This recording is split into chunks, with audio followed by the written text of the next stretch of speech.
What is up, YouTube? This is Teakwood1 coming at you with another video, and today I'm going to talk to you about Emerald City Season 1, a dark reimagining of L. Frank Baum's Land of Oz series. I was a bit skeptical when I first heard about this show. All I was thinking was, do we really need another gritty reboot of a fairy tale?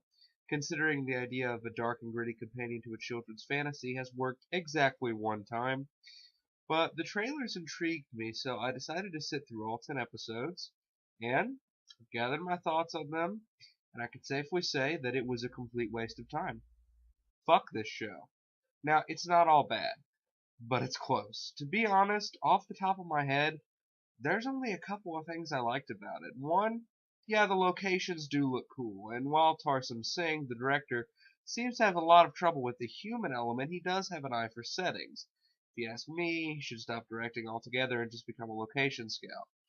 And there are two characters I actually liked in this. Now, there's a huge cast, so it's not much of a compliment, but, it is a compliment. But even putting aside the massive character roster, the only characters I had any investment in were basically villains, but I did enjoy them.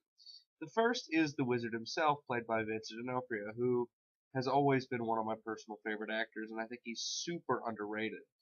He brings a real Orson Welles vibe to this character, and that's something that actually felt fresh. There was also one episode that dived into his past, and it was probably the most interesting episode of the show, but that doesn't say much. And I think the update of the Wicked Witch of the West is a lot of fun. The fact that she was kind of a junkie was something new, and Anna Ulara does a decent job performing her. And her character had some much more personality than many of the other characters. The costumes are pretty creative too, especially on Princess Langvire or whatever her name was. Some are more memorable than others, though. But let's talk about the flaws, and there is a laundry list of them. The biggest is it's just boring. It meanders and takes forever for the plot to build anything.